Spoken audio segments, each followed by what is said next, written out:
In my office, the air conditioner made a soft noise. But inside my head, there was a storm of thoughts. Hi, I'm Anna.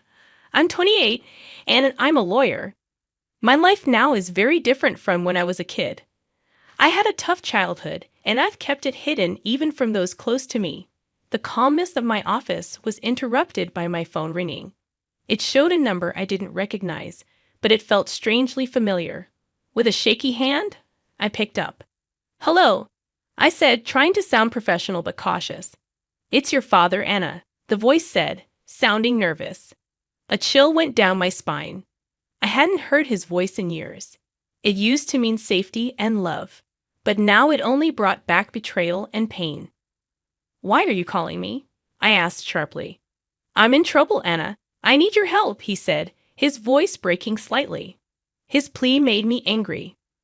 "Now you need me after all this time?" I couldn't believe it. "Yes, I wouldn't ask if it wasn't serious. I'm really in trouble," he continued, sounding desperate. "You stopped being my father a long time ago. You can't just call me now and expect me to help." I replied coldly, my anger unwavering. There was a silence on the line. "Anna, please, I'm still your dad," he said weakly, trying to reconnect with me. But the word dad felt strange and wrong. "You forfeited that title when you chose her over me," I said, letting out years of pent-up anger and hurt. "You're my daughter, I thought," he started. "You thought wrong," I interrupted, cutting him off. "You made your choice years ago, and now I've made mine." He sounded desperate. "I'm sorry, Anna. I just need this one favor." But his apology felt empty. "Sorry doesn't change the past. I can't help you," I said firmly before hanging up. As a child, my life was filled with love and laughter. But that all changed before I turned 10. My parents and I used to live happily in a small rented house. My mom was always full of joy and kindness, making our days bright with stories and dreams.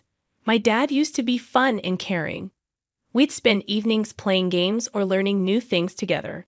Our house was always filled with happiness, like a cozy bubble where every day was an adventure and every night a sweet dream.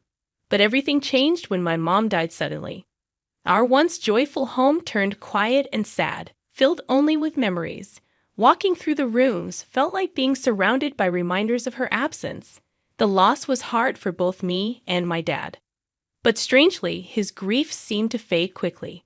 Within months, he brought home Marissa, who was supposed to be important to us. I remember the day he introduced her. It felt like the end of my happy childhood. "Anna, this is Marissa. She's going to stay with us," my dad said, his voice lacking its usual warmth. I looked at her, hoping to see some motherly kindness, but she seemed cold and distant. From the beginning, something about Marissa felt off. Her presence made the air feel heavy, and I couldn't shake a sense of dread. "Hello, Anna," she said, her voice smooth but lacking any real emotion. Her smile seemed fake, hiding something dark underneath. In the days that followed, the house felt different. It's like the walls themselves were unhappy with her being there. Happy memories faded, replaced by a lingering feeling of unease. I kept watching Marissa, hoping to find something good about her, but I couldn't. But everything she did, every glance, every movement, seemed to hold a hidden dislike. It was clear she wasn't here to fill the gap my mom had left.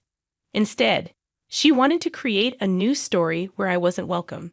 As I watched her move around our home, a place that used to feel safe and happy, I couldn't shake the feeling that her coming was the start of something bad. The way she looked at me with eyes that seemed to hide things didn't promise anything good for the future.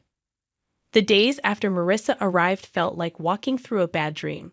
Our once joyful house, filled with my mom's laughter and love, now felt cold and unfriendly. Marissa's presence made everything harder. Even simple things like breakfast became a struggle. One morning, my food tasted too salty.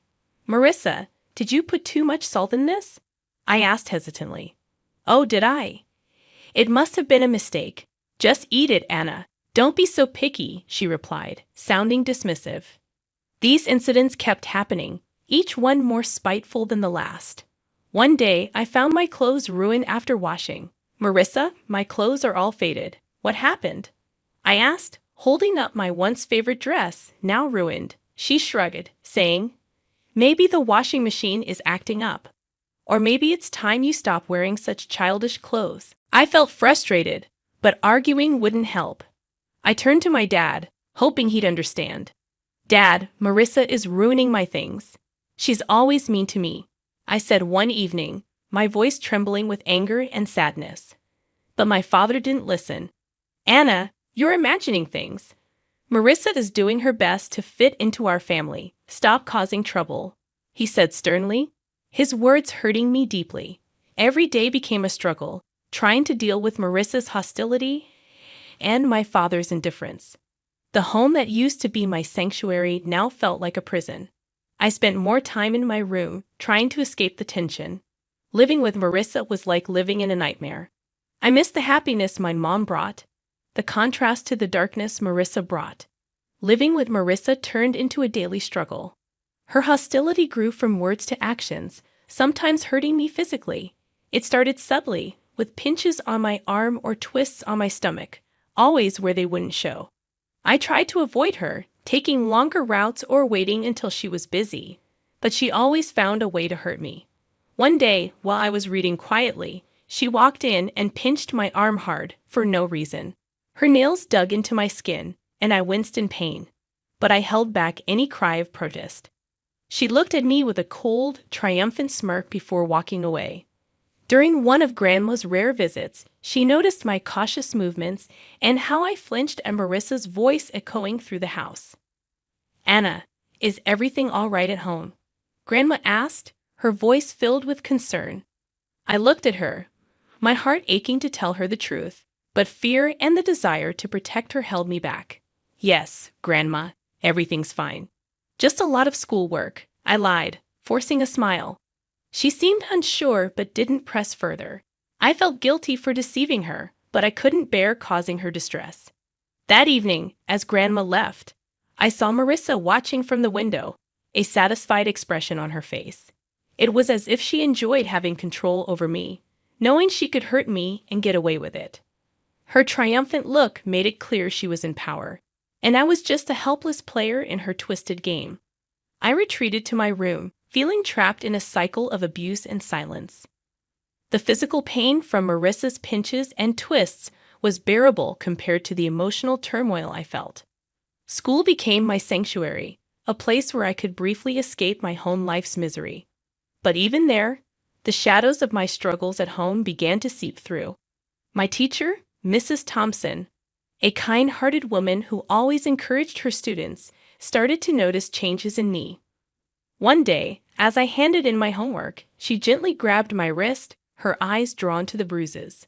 Anna, what happened here? These look like bruises, she said, her voice filled with concern. I quickly pulled my arm back, covering the bruises with my sleeve. It's nothing, Mrs. Thompson. I fell while playing, I lied, avoiding her gaze. Mrs. Thompson didn't look convinced. Anna, if there is something wrong, or if someone is hurting you, you can tell me. It's important to speak out, she urged, her eyes searching mine for the truth. I wanted to confide in her, to tell her everything about Marissa and how I lived in constant fear. But the words wouldn't come. Instead, I forced a smile. Really, Mrs. Thompson, I'm fine. It was just a silly accident, I insisted. She gave me a long, thoughtful look, then nodded slowly. All right, Anna, but remember, my door is always open. You're not alone, she said, giving me a reassuring smile. I nodded, feeling a lump form in my throat. Her kindness made it harder to keep pretending everything was okay. As I walked home that day, Mrs. Thompson's words echoed in my mind. I felt grateful for her concern, but also deeply lonely, carrying my burdens alone. The idea of telling the truth about my home life was terrifying. I feared what Marissa might do if she found out I had told someone. That night at dinner, lost in thought about Mrs. Thompson's offer to help, Marissa noticed my silence. Why so quiet tonight, Anna? Cat got your tongue? She asked mockingly. I just shook my head and continued eating. trying to make myself as small and unnoticeable as possible. After dinner, lying in bed, the reality of my situation felt overwhelming. Mrs. Thompson's concern showed me that people cared, but the fear of what might happen if I revealed the truth kept me silent. I was torn between wanting to tell someone desperately and fearing Marissa's retaliation, a balancing act I faced every day. The day Mrs. Thompson decided to involve my father was filled with anxiety and dread for me. Sitting in the principal's office, I fidgeted nervously, fearing my father's reaction. When he finally arrived, his face was stern, his eyes betraying irritation and embarrassment. "What's this about, Anna? Why am I being called to your school like this?" he demanded sharply as he walked in. I glanced at Mrs. Thompson, seeking support. Swallowing hard, I tried to find my voice. "Dad, Mrs. Thompson saw. She saw the bruises," I stammered, feeling the weight of his gaze on me. Before I could explain further, he interrupted, his anger palpable. "Bruises? What are you talking about? Are you making up stories again?" Mrs. Thompson stepped in, her tone firm yet calm. "Mr. Smith, I'm concerned about Anna's well-being. The bruises on her arm don't seem accidental. We need to address this." My father's face turned darker with anger. "She's perfectly safe at home, Anna." "Are you spreading lies about our family?" he asked, turning towards me. His disappointment was clear, and the tears I had been holding back started to spill. "It's not lies, Dad. Marissa, she's been hurting me," I managed to say, finally letting out the truth. His reaction was one of total disbelief. "Marissa, that's ridiculous. She's been nothing but kind to you. I won't have you slandering her with these accusations," he said firmly. But I couldn't stay silent. "But Dad, it's the truth," I cried out, desperate for him to believe me. He stood up abruptly, his patience wearing thin. "Enough of this. Tell Mrs. Thompson you made it all up," he ordered. Obediently, I turned to the teacher and repeated his words. She nodded back, not saying anything. Upon reaching home, without another word, he locked me in my room. Through the door, I could hear Marissa's voice, dripping with false concern. "I told you she's just seeking attention," she said. I sat on my bed, feeling profoundly isolated and despairing. The one person I thought I could always count on had turned his back on me.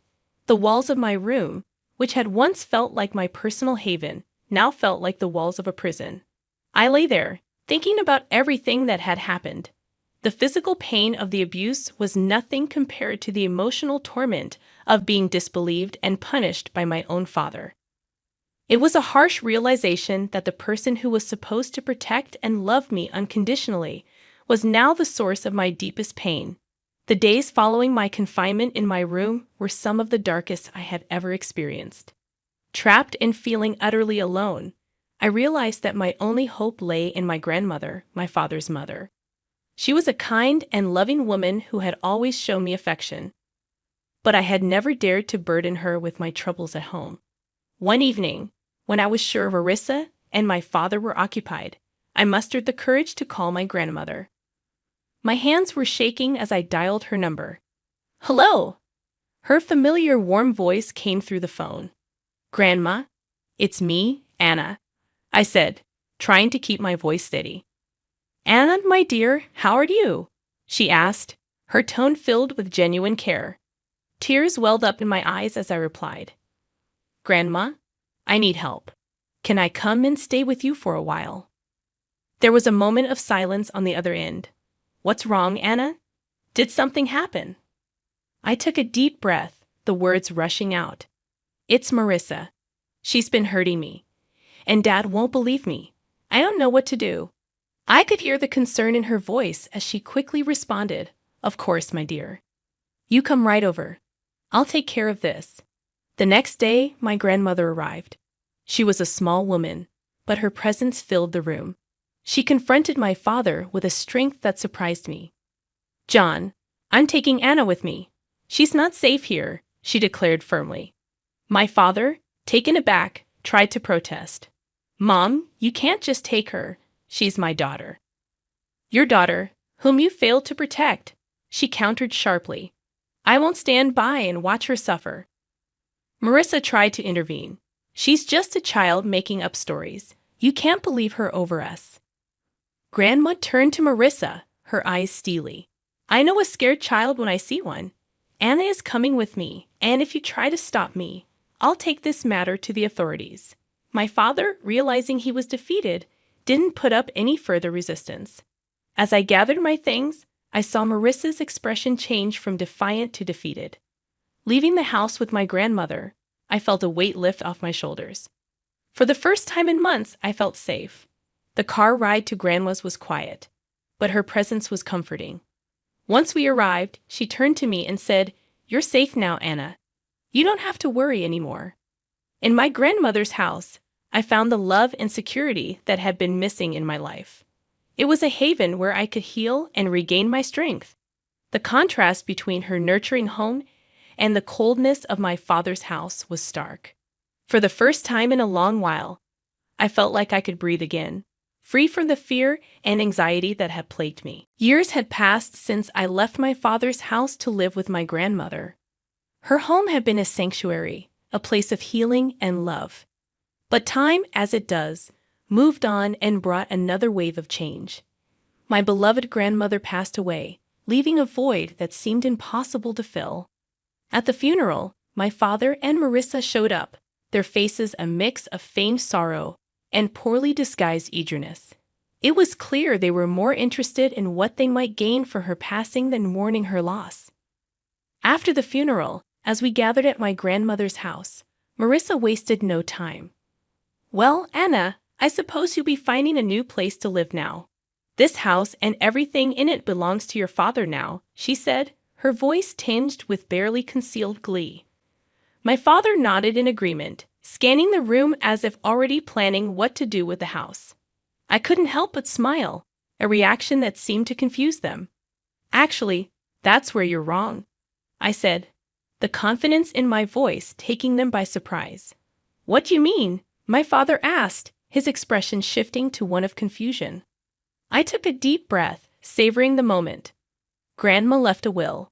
She bequeathed the house and a substantial amount of money to me, I explained, watching as their expressions changed from confusion to shock.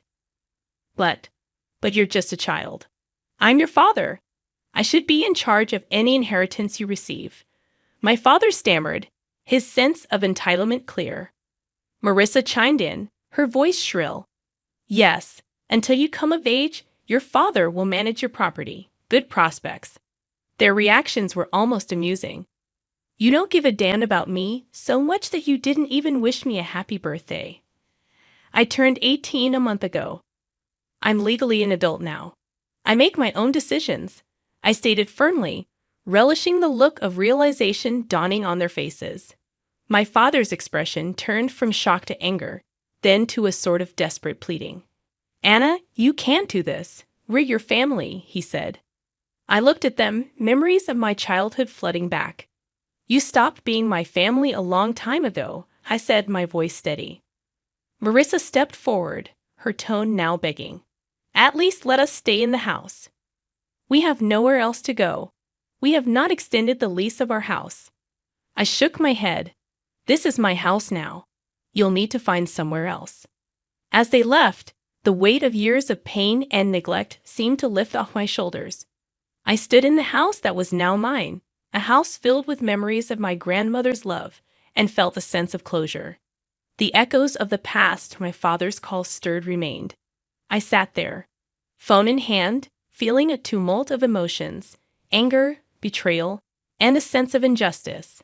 But amid all that, there was also a sense of strength, a reminder of the resilience that had carried me through the darkest of times.